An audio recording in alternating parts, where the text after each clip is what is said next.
വേഗം വരുന്ന കർത്താവായ യേശു ക്രിസ്തുവിൻ്റെ നാമത്തിൽ എല്ലാ വിശുദ്ധന്മാർക്കും സ്നേഹവന്ദനം. കർത്താവ് നമുക്ക് ഒരു ദിവസം കൂടി ദാനമായി നൽകി കർത്താവിൻ്റെ കൂട്ടായ്മയിലായിരിക്കാനും നിത്യതയ്ക്ക് വേണ്ടി ഒരുങ്ങുവാനൊക്കെയുള്ള അവസരങ്ങൾ കർത്താവ് നമുക്ക് നൽകിയ നമുക്ക് ലഭിക്കുന്ന സമയങ്ങൾ എത്ര വിലപ്പെട്ടതാണ്. നമ്മൾ ഈ ചെറിയ ആയുസ്സിൽ നിത്യതയുടെ കാഴ്ചപ്പാട് പ്രാപിച്ച് അതിനുവേണ്ടി ഒരുങ്ങിയില്ല എങ്കിൽ നിത്യതയിലേക്ക് വരുന്ന തീരാ നഷ്ടമായി മാറും. അതുകൊണ്ട് തന്നെ സമയം തക്കത്തിൽ ഉപയോഗിപ്പില്ല. സമയത്തെ നമ്മൾ തക്കത്തിൽ ഉപയോഗിക്കണം. നമ്മുടെ വിഷയത്തിലേക്ക് തന്നെ വരിക, ഒട്ടും സമയം കളയണ്ട. അപ്പോൾ നിങ്ങൾ അറിയുന്നില്ലയോ എന്ന് പറഞ്ഞാൽ അറിയേണ്ട കാര്യങ്ങൾ അറിഞ്ഞില്ല എങ്കിൽ കർത്താവ് പറഞ്ഞില്ലേ, തിരുവെഴുത്തുകളെയും ദൈവശക്തിയെ അറിയായികാൽ തെറ്റിപ്പോകുന്നു. മത്തായി 22:29 അറിയാം. അതുപോലെ തന്നെ നമ്മൾ അറിയണമെങ്കിൽ എന്ത് ചെയ്യണം? വചനത്തിൽ നിൽക്കണം. യോഹന്നാൻ 8:31-32 യഥാർത്ഥ വചനത്തിൽ നിൽക്കുന്നെങ്കിൽ മാത്രമേ നമുക്ക് സത്യം അറിയാൻ കഴിയൂ. അപ്പോൾ ആ സത്യം നമ്മളെ സ്വന്തമാക്കും. അപ്പോൾ നമ്മൾ അറിയേണ്ട 4 കാര്യങ്ങളെക്കുറിച്ച് നമ്മൾ കണ്ടു കഴിഞ്ഞു. നിങ്ങൾക്ക് ഓർമ്മയുണ്ടാകും. പെട്ടെന്ന് അതൊന്ന് ഓർമ്മിപ്പിച്ചൊക്കെ പോകണം. ഒന്നാമത്തെ കാര്യം, ദൈവത്തിൻ്റെ ആത്മാവ് നമ്മളിൽ വസിക്കുന്നു എന്നുള്ള അറിവ്. ഇന്നും അനേക വിശുദ്ധന്മാർക്കും അവരിൽ ദൈവത്തിൻ്റെ ആത്മാവ് വസിക്കുന്നു എന്നുള്ള ആ യാഥാർത്ഥ്യത്തെക്കുറിച്ച് ബോധമില്ല. അപ്പോൾ അതൊരു മർമ്മമാണ് കേട്ടോ. കൊളോസ്യർ 1:27 വായിക്കുന്നത്, കൊളോസ്യർ 1:27. പിന്നെ അതൊരു മർമ്മമായിട്ടാണ് പറഞ്ഞിരിക്കുന്നത്. അത് മറ്റുള്ളവർക്ക് മനസ്സിലാക്കാനേ പറ്റത്തില്ല. അത് നമ്മളെങ്കിലും അറിയണ്ടേ. മഹത്വത്തിൻ്റെ പ്രത്യാശയായ ക്രിസ്തു നമ്മളിൽ വസിക്കുന്നു. അതൊരു മർമ്മമായിട്ടാണ് പറഞ്ഞിരിക്കുന്നത്. അപ്പോൾ ലോകത്തിന് നമ്മളെ ആ നിലയിൽ കാണാനോ അറിയാനോ കഴിയുന്നില്ല, അവർക്ക് കഴിയില്ല. അപ്പോൾ അത് വളരെ വിലപ്പെട്ടൊരു കാര്യമാണ്. കാരണം ലോകം അവനെ അറിയാൻ നമ്മെ അറിയുന്നില്ല എന്ന് 1 യോഹന്നാൻ 3:1 അവസാനം വായിക്കുന്നുണ്ട്. ചിന്തിക്കണം, എല്ലാം വളരെ വിലപ്പെട്ട കാര്യങ്ങളാണ്. ഒരു സത്യത്തെ നമ്മൾ അറിയുമ്പോൾ അറിയുന്നില്ല എങ്കിൽ നമുക്ക് തന്നെ വലിയ നഷ്ടമായിരിക്കും. അപ്പോൾ ഇന്ന് അനേക വിശുദ്ധന്മാർക്ക് പോലും ഇതൊരു തിരിച്ചറിവില്ല. ദൈവത്തിൻ്റെ ആത്മാവ്, ദൈവം എന്നോട് കൂടെ ഉണ്ട് എന്നുള്ള ആ ബോധ്യത്തിൽ നമ്മൾ ജീവിക്കണം. രണ്ടാമത്തെ കാര്യം നമ്മൾ കണ്ടത്, അസാരം പുളിമാവ് മുഴുവൻ പിണ്ടത്തെയും പുളിപ്പിക്കുന്നു. അപ്പോൾ എന്ന് പറഞ്ഞാൽ ആ പുളിമാവിനെ കുറിച്ച് ഞാൻ 4 നിലയിലുള്ള പുളിമാവിനെ കുറിച്ച് നിങ്ങളോട് പറഞ്ഞത് നിങ്ങൾക്ക് ഓർമ്മയുണ്ടാവും. ഒന്ന് സമ്പ്രദായം എന്ന പുളിമാവ്, ഞാനെല്ലാം വിസ്തരിച്ച് പറയുന്നില്ല. 2 ഉപദേശം എന്ന പുളിമാവ്, 3 ഭിന്ന അഭിപ്രായം എന്ന പുളിമാവ്, 4 കപടഭക്തി എന്ന പുളിമാവ്. ഈ 4 നിലയിലുള്ള പുളിമാവ് വിശുദ്ധന്മാരെ ദൈവത്തിൽ നിന്ന് അകറ്റും, അവരെ അയോഗ്യരാക്കി മാറ്റുകയാണ്. ഇവരിൽ നിന്നെല്ലാം നമ്മൾ മോചനം പ്രാപിച്ചിരിക്കണം. ഇത് അറിവില്ലായ്മയിലൂടെ വരുന്ന വീഴ്ചകളാണ്. മൂന്നാമത് നമ്മൾ കണ്ടത്, വിശുദ്ധന്മാർ ലോകത്തെ വിധിക്കും, വിശുദ്ധന്മാർ ദൂതന്മാരെ വിധിക്കും. ഈ കാര്യങ്ങൾ ഇന്നലെ നമ്മൾ ചിന്തിക്കുന്നുണ്ടായി. നിങ്ങൾക്ക് ഓർമ്മയുണ്ടാവും, ഞാൻ അങ്ങോട്ട് തിരിച്ചു പോകുന്നില്ല. അതെല്ലാം നിങ്ങൾക്ക് അറിയത്തില്ലെങ്കിൽ നിങ്ങൾ ഇന്നലത്തെ അതൊന്നുകൂടെ കേട്ട് നോക്കിയാൽ മതി. വളരെ വിസ്തരിച്ച് ഞാനത് പറയുന്നുണ്ടായി. 4ാമത്തെ കാര്യം, അന്യായം ചെയ്യുന്നവർ ദൈവരാജ്യം അവകാശമാക്കിയില്ലെന്നുള്ളതായിരുന്നു. അപ്പോൾ നമ്മൾ എത്രമാത്രം ദൈവത്തിന് വേണ്ടി പ്രയോജനപ്പെടേണ്ടവരാണ്. ആ ഒരു പ്രയോജനം നമ്മളിൽ നിന്നും ദൈവത്തിന് ലഭിക്കുന്നുണ്ടോ എന്നുള്ളതാണ് ചിന്തനീയമായ കാര്യം. ഇന്ന് നമ്മൾ 5ഉം 6ഉം കാര്യങ്ങളെക്കുറിച്ചാണ് ചിന്തിക്കാനായിട്ട് ആഗ്രഹിക്കുന്നത്. അപ്പോൾ അതിൽ 5ാമത്തെ കാര്യം ഞാൻ നിങ്ങൾ പറയാൻ ആഗ്രഹിക്കുന്നു പറഞ്ഞാൽ, 1 കൊരിന്ത്യർ 6:15 1 കൊരിന്ത്യർ chapter 6:15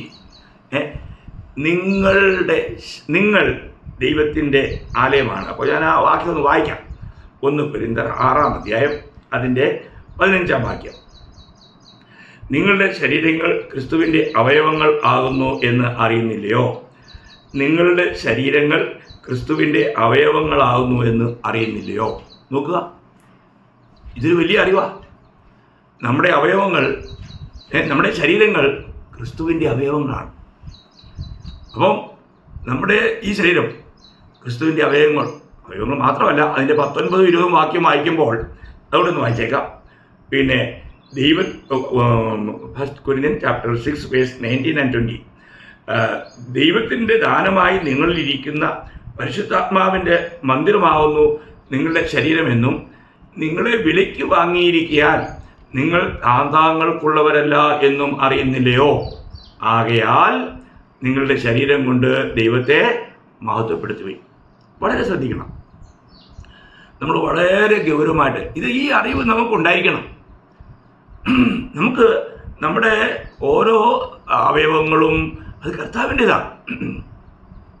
ഒരിക്കലും ഞാൻ വായിച്ചിട്ടുണ്ട്, വാച്ച്മാനി എന്ന് പറയുന്ന സഹോദരൻ ഒരിക്കൽ ട്രെയിനിൽ യാത്ര ചെയ്യുക. നമുക്കറിയാം, നീണ്ട യാത്രയൊക്കെ ചെയ്യുമ്പോൾ ചെറുപ്പക്കാരായിരിക്കുന്ന യുവാക്കന്മാർ എന്ത് ചെയ്യും? അവർ ചീട്ട് കളിക്കും. അപ്പോൾ വാച്ച്മാനിയോട് പറഞ്ഞു, വാ നമ്മളോട് കൂടി ചീട്ട് കളിക്കാൻ വരാൻ പറഞ്ഞു. അന്നേരം വാച്ച്മാനി പറഞ്ഞു, ഞാൻ എൻ്റെ കൈ കൊണ്ടുവന്നിട്ടില്ല. നിങ്ങൾ കൈ കൊണ്ടുവന്നില്ല, പിന്നെ ഈ കൈയോ? ഈ കൈ ദൈവത്തിൻ്റെതാണ്. നോക്കുക, ഇതെത്ര ചിന്തനീയമായ കാര്യമാണ്. നമ്മൾ ഓരോ കാര്യങ്ങൾ ചെയ്യുമ്പോഴത്തേക്കും ഞാൻ ആരുടെ അവയവം എടുത്താണ് ഉപയോഗിക്കുന്നത് നമ്മൾ അറിയണം. നമ്മൾ ഈ ലോകത്തിലായിരിക്കുമ്പോൾ ഇതൊരു വളരെ വിലപ്പെട്ട ഒരു യാഥാർത്ഥ്യമറിയോ മക്കളെ.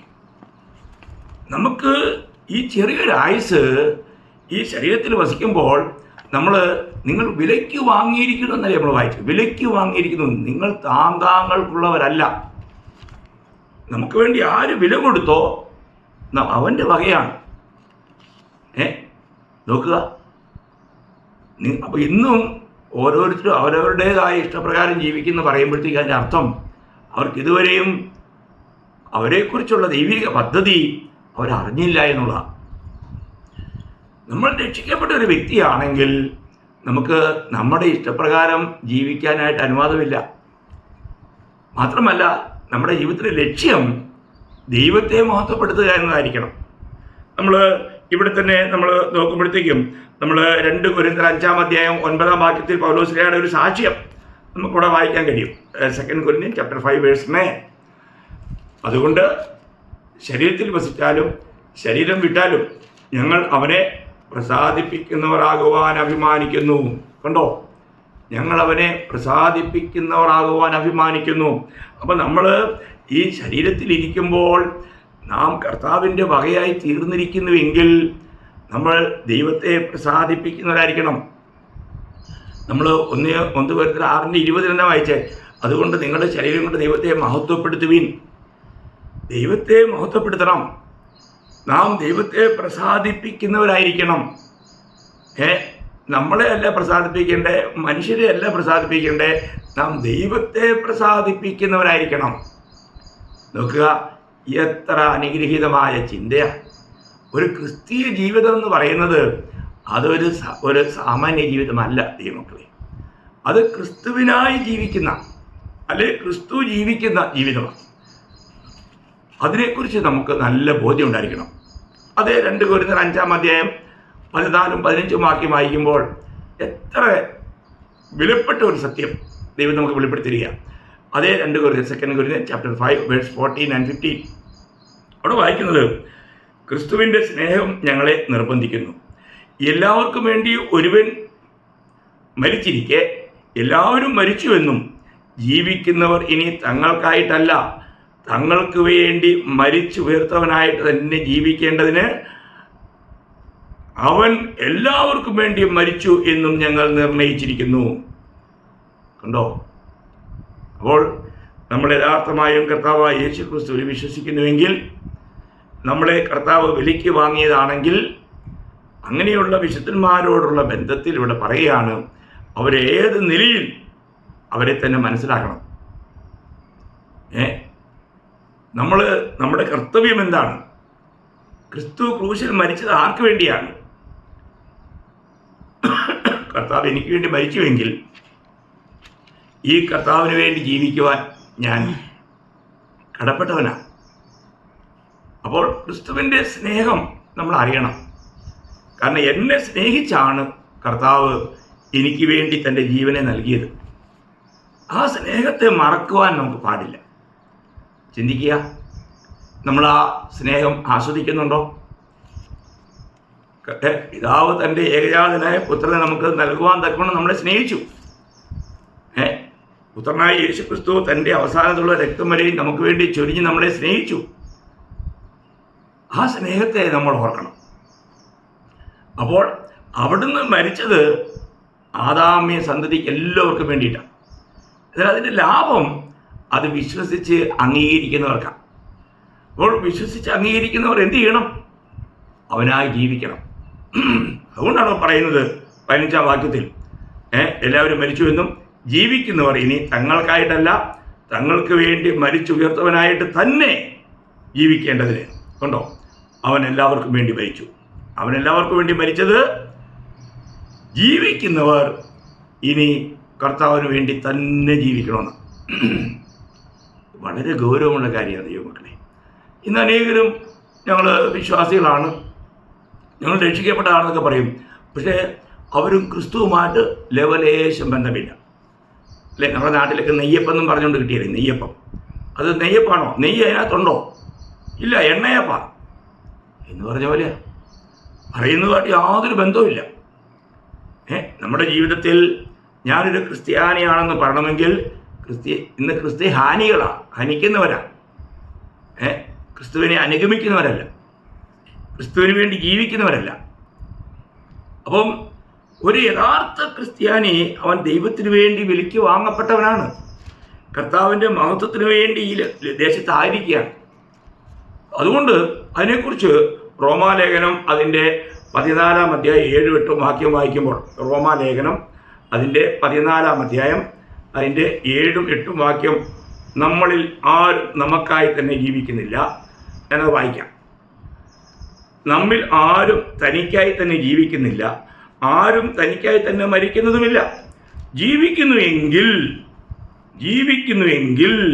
നാം കർത്താവിനായി ജീവിക്കുന്നുവെങ്കിൽ നാം ഈ ലോകത്തിൽ ജീവിക്കുകയാണെങ്കിൽ നാം കർത്താവിനായി ജീവിക്കുന്നു. എന്നിട്ട് പറയുകയാണ്, മരിക്കുന്നുവെങ്കിൽ കർത്താവിനായി മരിക്കുന്നു. അതുകൊണ്ട് ജീവിക്കുന്നുവെങ്കിലും മരിക്കുന്നുവെങ്കിലും നാം കർത്താവിനുള്ളവർ തന്നെ. എത്ര നല്ലൊരു പ്രയോഗമാണ്! ജീവിക്കുന്നുവെങ്കിലും മരിക്കുന്നുവെങ്കിലും നാം കർത്താവിനുള്ളവർ തന്നെ. യാഥാർത്ഥ്യമാണോ? നമ്മുടെ ജീവിതത്തിൽ ഈ അനുഭവം നമുക്കുണ്ടോ? ഞാൻ ഇന്ന് കർത്താവിന് വേണ്ടി ജീവിക്കുന്നു എന്ന് നമുക്ക് എത്ര പേർക്ക് പറയാൻ കഴിയും? നമ്മൾ പരിശോധിക്കണം ദൈവമക്കളെ. നമ്മുടെ ഈ ഒരേ ഒരു ആയുസ് നിത്യതയ്ക്ക് വേണ്ടി ഒരുങ്ങുവാൻ ക്രിസ്തുവിലായ ഒരു വ്യക്തിക്ക് നിത്യതയെക്കുറിച്ചുള്ള ആ കാഴ്ചപ്പാടുണ്ടായിരിക്കണം. അതില്ലെങ്കിൽ നമുക്ക് തീരെ നഷ്ടമായി മാറും. അപ്പോൾ നമ്മൾ ചിന്തിക്കുക, ഇന്ന് പൗലോസ്ലീഹയുടെ കാലത്ത് തന്നെ പൗലോസ്ലീഹയുടെ ഒരു വലിയൊരു ദുഃഖം ഉണ്ടായിരുന്നു. എന്താണെന്നറിയാമോ? ഫിലിപ്പ് ലേഖനം 2:21, ഫിലിപ്പിയൻസ് ചാപ്റ്റർ 2:21. അവിടെ നമ്മൾ പൗലോസ്ലീഹ പറയുന്ന ഒരു ചെറിയ ഒരു ദുഃഖകരമായ ഒരു അവസ്ഥ. ഫിലിപ്പിയർ 2:21, യേശുക്രിസ്തുവിൻ്റെ കാര്യമല്ല സ്വന്തം കാര്യമത്രേ എല്ലാവരും നോക്കുന്നു. നോക്കാം, യേശുക്രിസ്തുവിൻ്റെ കാര്യമല്ല സ്വന്തം കാര്യമത്രേ എല്ലാവരും നോക്കുന്നു. അതല്ലേ യഥാർത്ഥത്തിൽ സംഭവിക്കുന്ന ഈ കാലയളവിൽ? യഥാർത്ഥത്തിൽ വിശ്വാസത്യാഗം സംഭവിച്ചിരിക്കുക. അവര് ക്രിസ്തുവിനായി ജീവിക്കുന്നില്ല, അവരവരുടേതായ കാര്യങ്ങൾക്ക് വേണ്ടി മാത്രം ജീവിക്കുന്നു. എത്ര ദുഃഖകരമായ ഒരു അവസ്ഥയാണ് പ്രിയമുള്ളവരെ. നമ്മളോട് തന്നെ ചോദിക്കാം, ഇന്ന് എൻ്റെ ജീവിതത്തിൽ യഥാർത്ഥത്തിൽ ഞാനാണോ ജീവിക്കുന്നത്, അതോ ക്രിസ്തുവാണോ? പൗലോസ്ലീഹ ഗലാത്യർ 2:20 പറഞ്ഞല്ലോ, ഞാൻ ക്രിസ്തുവിനോട് കൂടെ ക്രൂശിക്കപ്പെട്ടിരിക്കുന്നു, ഞാനല്ല ക്രിസ്തു അത്രേ എന്നിൽ ജീവിക്കുന്നു. അപ്പോൾ ക്രിസ്തു എന്നിൽ ജീവിക്കുന്ന ആ ജീവിതം, അതാണ് നമ്മൾ അറിയേണ്ടത്. അപ്പോൾ ഇവിടെ ദൈവത്തിൻ്റെ വചനം പറയുന്നു, നിങ്ങളുടെ ശരീരങ്ങൾ ക്രിസ്തുവിൻ്റെ അവയവങ്ങളാകുന്നു. നിങ്ങളുടെ ശരീരങ്ങൾ ക്രിസ്തുവിൻ്റെ അവയവങ്ങളാകുന്നു. പ്രിയമുള്ളവരെ, ഈ അറിവ് നമ്മളെ ശരിക്കും ഭരിക്കണം, ഇല്ലെങ്കിൽ നമ്മൾ വഞ്ചിക്കപ്പെടാം. ഞാൻ പറഞ്ഞല്ലോ, ശരിക്കുള്ള അറിവ് നമുക്കില്ലെങ്കിൽ ഒരു വിജയകരമായ ക്രിസ്ത്യൻ നയിക്കാൻ നമുക്ക് കഴിയില്ല. പിന്നീട് നമുക്ക് അനുഭവിക്കേണ്ടി വരും. ആ അനുതാപം കൊണ്ട് പ്രയോജനവുമില്ല അല്ലേ. ഇപ്പം ആ ധനവാനായ വ്യക്തി അവിടെ യാതനാസ്ഥലത്ത് കിടന്നുകൊണ്ട് യാതന അനുഭവിച്ചുകൊണ്ട് കരഞ്ഞുകൊണ്ടിരിക്കുക. ഇനി അദ്ദേഹം എത്രയൊക്കെ ഞാൻ മാനസാന്തരപ്പെടാൻ തയ്യാറാണ്, ഞാൻ അത് ചെയ്യാൻ തയ്യാറാണ്, ഞാൻ ഇത് ചെയ്യാൻ തയ്യാറാണെന്ന് എന്തെല്ലാം പറഞ്ഞാലും പ്രയോജനമുണ്ടോ? ഇല്ല. മരണാനന്തരം നമുക്ക് നിത്യതയ്ക്ക് വേണ്ടി ഒന്നും ചെയ്യാൻ കഴിയില്ല. ഈ ഒരു ചെറിയ ആയുസ് മാത്രമേ ഉള്ളൂ ദൈവമക്കളെ. നമ്മൾ അധിക ഉത്സാഹത്തോടുകൂടി നിത്യയുടെ ആ കാഴ്ചപ്പാടിൽ ദൈവവചനം പറയുന്നത് പൂർണ്ണ ഹൃദയത്തോടെ അനുസരിക്കാൻ മനസ്സ് വയ്ക്കുക. അപ്പോൾ ഇവിടെ നമ്മളെ ഒന്ന് മനസ്സിലാക്കണം, നമ്മുടെ ഈ ശരീരം ദൈവത്തിൻ്റെ അവയവമാണ്, ദൈവത്തിന് ഉപയോഗിക്കാനുള്ളതാണ്, ദൈവമഹത്വത്തിന് വേണ്ടിയുള്ളതാണ്. ഈ കാര്യം നമ്മൾ ഓർക്കണം. അവസാന കാര്യങ്ങൾ ഓർപ്പിച്ചിട്ട് ഞാൻ നിർത്താൻ ആഗ്രഹിക്കുക. അവസാനം ഞാൻ പറയുന്നത്, പിന്നെ ഓട്ടക്കളത്തിൽ ഓടുന്നവരെല്ലാവരും ഓടുന്നു, എങ്കിലും ഒരുവനെ വിരുദ് പ്രാപിക്കുന്നുള്ളൂ. 1 Corinthians chapter 9 24-26 ഞാൻ വായിക്കാം. ഓട്ടക്കളത്തിൽ ഓടുന്നവരെല്ലാവരും ഓടുന്നു, എങ്കിലും ഒരുവനെ വിരുദ് പ്രാപിക്കുന്നുള്ളൂ എന്ന് അറിയുന്നില്ലയോ? നിങ്ങളും പ്രാപിപ്പാൻ തക്കവണ്ണം ഓടുവിൻ. അംഗം പൊരുതുന്നവനൊക്കെയും സകലത്തിലും വർജനം ആചരിക്കുന്നു. അതോ അവർ വാടുന്ന കിരീടവും നാമോ വാടാത്ത കിരീടവും പ്രാപിക്കേണ്ടതിന് തന്നെ. ആകയാൽ ഞാൻ നിശ്ചയമില്ലാത്തവണ്ണമല്ല ഓടുന്നത്, ആകാശത്തെ കുത്തുന്നത് പോലെയല്ല ഞാൻ മുഷ്ടിയുദ്ധം ചെയ്യുന്നത്. ഇവിടെ നോക്കുക. അപ്പോൾ നമ്മുടെ ഓട്ടം ഞാൻ വെറുതെ ഓടുകയല്ല. പൗലോസ് ഇവിടെ പറയുന്ന കാര്യമാണ്.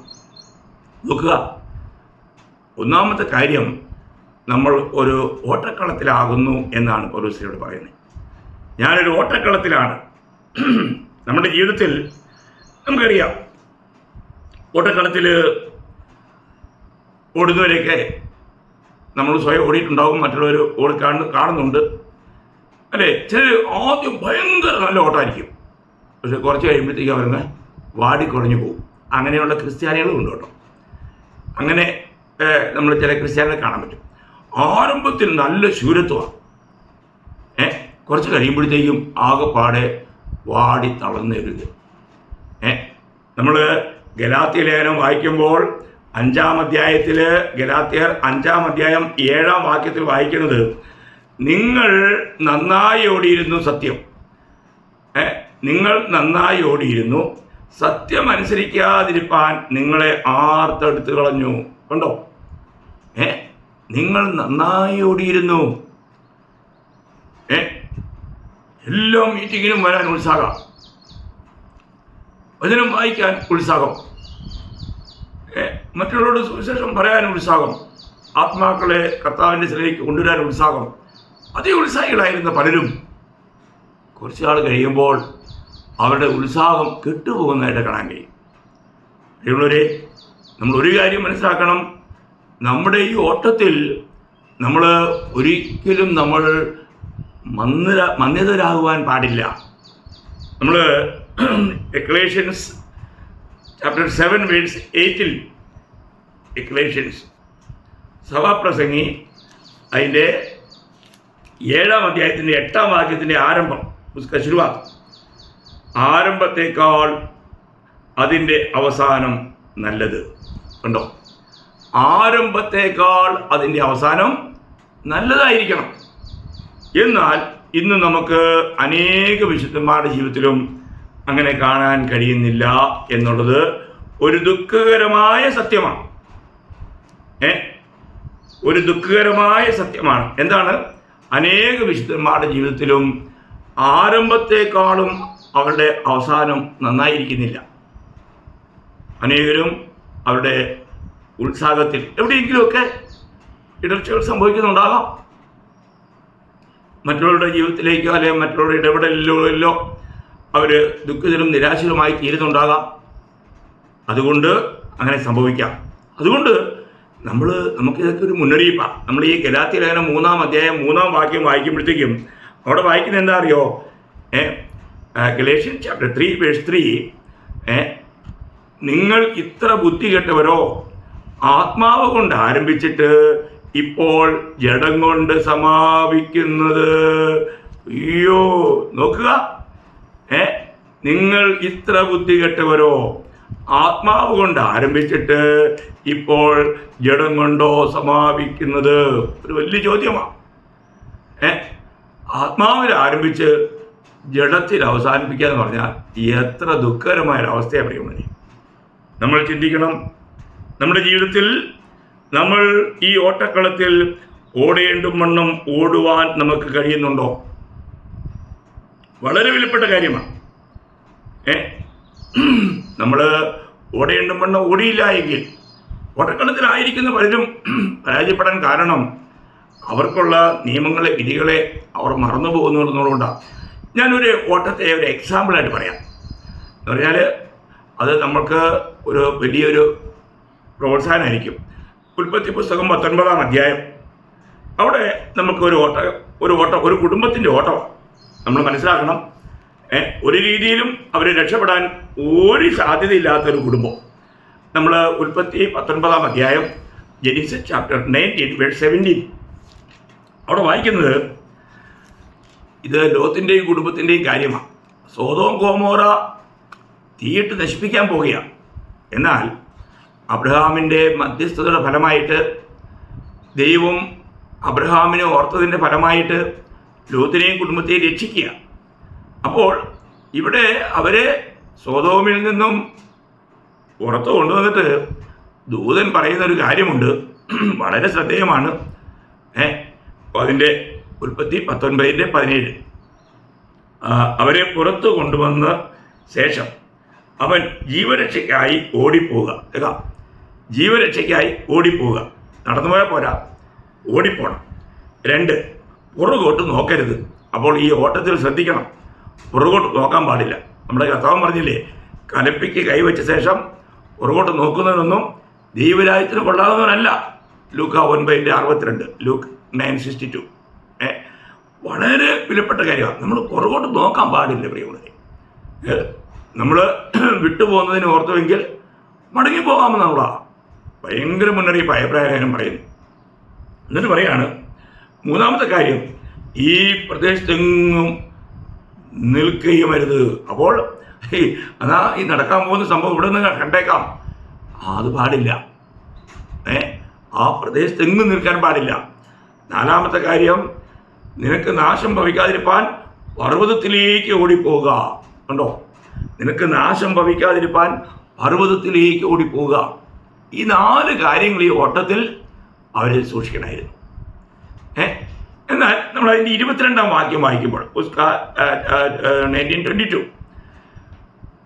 നീ അവിടെ എത്തുവോളം എനിക്കൊന്നും ചെയ്യാൻ കഴിയില്ല, അതുകൊണ്ട് എന്ത് ചെയ്യണം? ബന്ധപ്പെട്ട് അവിടേക്ക് ഓടിപ്പോവുക. ബന്ധപ്പെട്ട് അവിടേക്ക് ഓടിപ്പോവുക. നോക്കുക, ബന്ധപ്പെട്ട് എന്ന് പറഞ്ഞാൽ സകല ഉത്സവം കഴിച്ച് നമ്മൾ വളരെ സമർപ്പണത്തോടെ വളരെ ഉത്സാഹത്തോടെ നമ്മൾ ഓടണമെന്നാണ് പറഞ്ഞതിനർത്ഥം. നോക്കണേ, അപ്പോൾ അവർക്ക് ഒരു രീതിയിലും നടന്നു പോകാൻ പറ്റിയില്ല, ബന്ധപ്പെട്ട് ഓടണം. അവിടെ പറഞ്ഞിരിക്കുന്ന ആ വിധികളൊക്കെ പാലിക്കണം. എങ്കിലും കണ്ടോ, അപ്പോൾ ആ ഭയങ്കരമായ സോദോം ഗോമോരയിൽ വർഷിക്കാനുള്ള ഭയങ്കരമായ അഗ്നിയിൽ നിന്നും രക്ഷപ്പെട്ട ഇവർ ലോത്തിൻ്റെ ഭാര്യയ്ക്ക് സംഭവിച്ചതിനെ കുറിച്ച് അതിൻ്റെ 26-ാം വാക്യത്തിലുണ്ട്, 19:26. അവിടെ വായിക്കുന്നത്, ലോത്തിൻ്റെ ഭാര്യ അവൻ്റെ പിന്നിൽ നിന്നും തിരിഞ്ഞു നോക്കി 30 തൂണായി ഭവിച്ചു. കണ്ടോ, നോക്കുക, രക്ഷപ്പെട്ടിട്ടും രക്ഷപ്പെട്ടില്ല. എത്ര ദുഃഖകരമായൊരു അനുഭവം അല്ലേ. ഇവിടെ ലോത്തിൻ്റെ 2 പെൺമക്കളും ഓടി രക്ഷപ്പെട്ടു, എന്നാൽ ഭാര്യ രക്ഷപ്പെട്ടില്ല. അവർ 30 തൂണായി ഭവിച്ചു. കാരണം അവർ തിരിഞ്ഞു നോക്കി. അവർ സോദോമിനെ വിട്ടെങ്കിലും സോദോം അവരെ വിട്ടില്ല. അവരുടെ മനസ്സിൽ, ഈ ലോത്തിൻ്റെ ഭാര്യയുടെ മനസ്സിൽ സോദോം ഇങ്ങനെ കിടന്ന് മറിയുകയായിരുന്നു. അവൾ വിചാരിച്ചു, എങ്കിലും സോദോമിൽ എൻ്റെ എല്ലാം ഉണ്ട്, അവിടെ എന്തായിരിക്കും നടക്കുന്നതെന്ന് നോക്കാം എന്ന് വിചാരിച്ച് ദൈവത്തിൻ്റെ വചനത്തെ ലംഘിച്ച് അവൾ പതുക്കെ തിരിഞ്ഞു നോക്കി. എന്ത് സംഭവിച്ചു? ഉപ്പില്ലാത്ത ലോത്തിൻ്റെ ഭാര്യ 30 തൂണായി ഭവിച്ചു. നോക്കുക, എത്ര ദുഃഖകരമായ കാര്യമാണ്. പ്രിയമുള്ളവരെ, നമ്മൾ ആത്മീയ ജീവിതത്തിൽ നമ്മൾ ഒരു യുദ്ധക്കളത്തിലാണ്, നമ്മൾ ഒരു ഓട്ടക്കളത്തിലാണ്. ഈ കാര്യം ഒരിക്കലും മറക്കരുത്. നമ്മൾ കളിക്കളത്തിലല്ല. ഇതിനെ നമ്മൾക്ക് നിസ്സാരമായി എടുക്കുവാൻ പറ്റിയല്ല. ഇത് വളരെ ഗൗരവമായി എടുക്കേണ്ട കാര്യമാണ്. നമുക്ക് ശരിയായിട്ട് ഓടണമെങ്കിൽ അവിടെ നമ്മൾ 119-ാം സങ്കീർത്തനത്തിൻ്റെ 32-ാം വാക്യം വായിക്കുമ്പോൾ, എക്സോ 119:32 അവിടെ വായിക്കുന്നത് 119:32 അവിടെ വായിക്കുന്നത്, നീ എൻ്റെ ഹൃദയത്തെ വിശാലമാക്കുമ്പോൾ ഞാൻ നിൻ്റെ കൽപ്പനകളുടെ വഴിയിലോടും. അപ്പോൾ ദൈവം നമ്മുടെ ഹൃദയത്തെ വിശാലമാക്കണം. ആ നിലയിൽ നമ്മളെ തന്നെ ഏൽപ്പിച്ചു കൊടുക്കണം. നമുക്കറിയാം, ഏത് അനുഗ്രഹവും പ്രാപിക്കുവാൻ നമ്മുടെ സമർപ്പണത്തിൻ്റെ ആവശ്യമുണ്ട്. അപ്പോൾ നമ്മുടെ ഹൃദയം ദൈവം വിശാലമാക്കുവാൻ ദൈവം തയ്യാറാണ്. പക്ഷെ നമ്മളങ്ങോട്ട് ഏൽപ്പിച്ചു കൊടുക്കണം, നമ്മളെ തന്നെ അങ്ങ് സമർപ്പിക്കണം. അപ്പോൾ മാത്രമേ നമുക്ക് ദൈവത്തിൻ്റെ കൽപ്പനകളുടെ വഴിയിൽ അവിടുത്തെ വചനാനുസരണം നമുക്ക് ഓടി ആ ഓട്ടം ജയിക്കുവാനായിട്ട് കഴിയുകയുള്ളൂ. അപ്പോൾ നമ്മുടെ ജീവിതത്തിൽ ഒന്ന് തിരിഞ്ഞു നോക്കുമ്പോൾ നമ്മൾ എങ്ങനെ ഓടുന്നു? നമ്മൾ എബ്രായ ലേഖനത്തിൽ എടുത്തു പറയുന്നുണ്ട് നമ്മുടെ ഓട്ടം എങ്ങനെയായിരിക്കണം. അവിടെ എബ്രായ ലേഖനക്കാരൻ എബ്രാനിയോ ചാപ്റ്റർ 12 വേഴ്സ് 1 അവിടെ എബ്രായ ലേഖനക്കാരൻ പറയുന്നത്, ആകയാൽ നാമും സാക്ഷികളുടെ ഇത്ര വലിയ സമൂഹം നമുക്ക് ചുറ്റും നിൽക്കുന്നത് കൊണ്ട് സകല ഭാരവും മുറുകെ പറ്റുന്ന പാപവും വിട്ട് നമുക്ക് മുമ്പിൽ വെച്ചിരിക്കുന്ന ഓട്ടം സ്ഥിരതയോടെ ഓടുക. കേട്ടോ? അപ്പോൾ നമ്മൾ ചില കാര്യങ്ങൾക്ക് വിടണം. മുറുകെ പറ്റുന്ന പാപങ്ങളുണ്ട്. നോക്കുക, സകല ഭാരവും മുറുകെ പറ്റുന്ന പാപവും വിട്ട് എന്ന് പറഞ്ഞാൽ അനേക ചിന്തകൾ, ഈ ലോകപരമായിരിക്കുന്ന ചിന്തകൾ, നമ്മുടെ ഭാവിയെക്കുറിച്ചുള്ള ചിന്തകൾ, അങ്ങനെ വിവിധ കാര്യങ്ങൾ വന്നിട്ട് നമ്മളെ ഈ ഓട്ടത്തിൽ നമ്മളെ തളർത്താം. മുറുകെ പറ്റുന്ന പാവങ്ങളുണ്ട്. നമ്മൾ എത്ര വിട്ടാലും അത് നമ്മൾ വിട്ടുപോയാല. ഞാൻ ഒരിക്കൽ ഇങ്ങനെ കഥ കേട്ടിട്ടുണ്ട്. എനിക്ക് കഥ പറയാൻ സമയമുണ്ടായിട്ടല്ല, എങ്കിലും വെള്ളപ്പൊക്ക സമയമാണ്. അപ്പോൾ അനേക കാര്യങ്ങൾ ഇങ്ങനെ ഒഴുകി വരുന്നുണ്ട്. അപ്പോൾ ഒരു വ്യക്തി നോക്കിയപ്പോൾ ഒരു കറുത്ത ബണ്ടൽ ഒഴുകി വരുന്നു. കറുത്ത ബണ്ടൽ. അദ്ദേഹം വിചാരിച്ച് കമ്പിളിയാണ്. കറുത്ത കമ്പിളിയില്ലേ? അപ്പോൾ അതാണെന്ന് വിചാരിച്ച് താൻ ഉടനെ തന്നെ ചാടി പോയി അത് പിടിച്ചു കഴിഞ്ഞപ്പോഴത്തേക്കും അത് ഇവനെ പിടിച്ചു. അപ്പോൾ അവിടെ ഡേഞ്ചറായില്ലേ? അപ്പോൾ അദ്ദേഹത്തിന് ഈ കമ്പിളി ഇത് വേണ്ട, ഇതൊക്കെ വിട്ടേക്കാന്നുണ്ട്. പക്ഷെ അത് വിടുന്നില്ല. അതെന്തായാലും ഒരു കരടിയായിരുന്നു. ആ കരടി ഇവനെ കയറിപ്പിച്ചു. നോക്കുക, ഇങ്ങനെ വിടാൻ ആഗ്രഹിച്ചാലും വിടിയേലാത്ത അനേക പാപ സ്വഭാവങ്ങളുണ്ട്. നമ്മൾ അവിടെയൊക്കെ മുറുകെ പറ്റുന്ന ഈ പാപങ്ങളെല്ലാം വിട്ട് നമ്മൾ ഓടണമെന്ന്. നോക്കുക, നമ്മുടെ ഓട്ടം എങ്ങനെയുണ്ട്? ഒരു സ്ത്രീ തന്നെ താൻ പറയുന്ന ഫിലിപ്പ് ലേഖനം അതിൻ്റെ 3-ാം അധ്യായം അതിൻ്റെ 14-ാം വാക്യം, ഫിലിപ്പിയൻ ചാപ്റ്റർ 3:14 അവിടെ വായിക്കുന്നത്, ഒന്ന് ഞാൻ ചെയ്യുന്നു, പിമ്പിലുള്ളത് മറന്നും മുമ്പിലുള്ളതിന് ആഞ്ഞും കൊണ്ട് ക്രിസ്തുയേശുവിൽ ദൈവത്തിൻ്റെ പരമവിളിയുടെ വിരുദ്ധനായി ലാക്കിലേക്ക് ഓടുന്നു. കണ്ടോ? എനിക്കൊരു ലക്ഷ്യമുണ്ട്.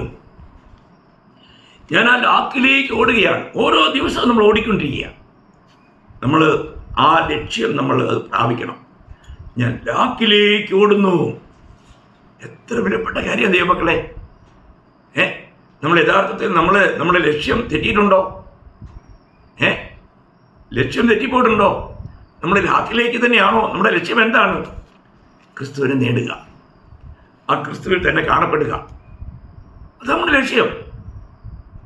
ഇന്ന് നമ്മളെ ഒന്ന് പരിശോധിച്ചാൽ നമുക്ക് നമ്മളിൽ തന്നെ ഈ ഓട്ടത്തെക്കുറിച്ചുള്ള സാക്ഷ്യം എന്തായിരിക്കും? ഞാൻ പൗലോസ്ലീഹ ഇവിടെ പറയുന്ന പൗലോസ്ലീഹയുടെ അനുഭവത്തിലുള്ള തൻ്റെ സാക്ഷ്യത്തെക്കുറിച്ച് ഞാൻ പറയാം. അതേ ഫിലിപ്പ് ലേഖനം 2-ാം അധ്യായം 16-ാം വാക്യം, ഫിലിപ്പിയൻസ് ചാപ്റ്റർ 2:16. അങ്ങനെ ഞാൻ ഓടിയതും അധ്വാനിച്ചതും വെറുതെയായില്ല എന്ന് ക്രിസ്തുവിൻ്റെ നാളിൽ എനിക്ക് പ്രശംസയുണ്ടാകും. എത്ര അനുഗ്രഹിക്കപ്പെട്ട കാര്യമാണ് പ്രിയ ദൈവമക്കളെ! നമ്മുടെ ഓട്ടത്തെ നമുക്കൊന്ന് ശോധന ചെയ്യാം. നമുക്ക് കർത്താവായ യേശു ക്രിസ്തുവിൻ്റെ ന്യായാസനത്തിന് മുമ്പിൽ നിൽക്കുമ്പോൾ നമ്മുടെ കർത്താവ് പ്രശംസിക്കുവാൻ ഇടയാകുമോ? നല്ലവനും വിശ്വസ്തനുമായ എൻ്റെ ദാസനെ എന്നുള്ള വിളി കേൾക്കുവാൻ നമുക്ക് ഇടയാകുമോ? അതാണ് നമ്മൾ ചിന്തിക്കേണ്ടത്. എത്ര അനുഗ്രഹിക്കപ്പെട്ട കാര്യമാണ്. അപ്പോൾ നന്നായി ഓടി നമുക്ക് ഓട്ടം തികയ്ക്കാൻ പ്രിയമുള്ളവരെ. നമ്മുടെ ഓട്ടത്തെ നമുക്കൊന്ന് അതിലെ തൻ്റെ അവസാന മൊഴികളിൽ 2 തിമോത്തി 4:7-8 വാക്കുകൾ വായിക്കുന്നുണ്ട്. ഞാൻ നല്ല ഓട്ടം ഓടി, നല്ല പോർ പൊരുതി, വിശ്വാസം കാത്തു. നോക്കുക, ഞാൻ നല്ല ഓട്ടം ഓടി. നമുക്ക് നമ്മുടെ ജീവിതത്തിൽ അത് പറയാൻ കഴിയുമോ? നമുക്ക് ഇന്നത്തെ ദിവസം അതൊന്ന് ചിന്തിക്കാം. അപ്പോൾ ഞാൻ നിങ്ങളോട് വളരെ ലളിതമായിട്ട് നമ്മൾ അറിഞ്ഞിരിക്കേണ്ട അത്യാവശ്യമായ 6 കാര്യങ്ങളെക്കുറിച്ച് കൊരിന്ത്യർ ലേഖനത്തിൽ നിന്നും അതിൻ്റെ കാര്യങ്ങൾ അല്പമായിട്ട് ഓർപ്പിച്ചതാണ്. എല്ലാം നിങ്ങൾ ഓർക്കണേ, ഒരു സ്വയശോധന ചെയ്യണം. നമുക്ക് ഈ തലമുറയിൽ ദൈവത്തിന് പ്രയോജനമുള്ളവരായി നിത്യതയിലേക്ക് നമുക്ക് ഒരുങ്ങാം. അതിനായി ഈ വചന കേൾവി കേട്ട എല്ലാവർക്കും ഇടയാക്കട്ടെ. കർത്താവിൻ്റെ നാമത്തിന് മാത്രം ഉണ്ടാകട്ടെ. ആമേൻ.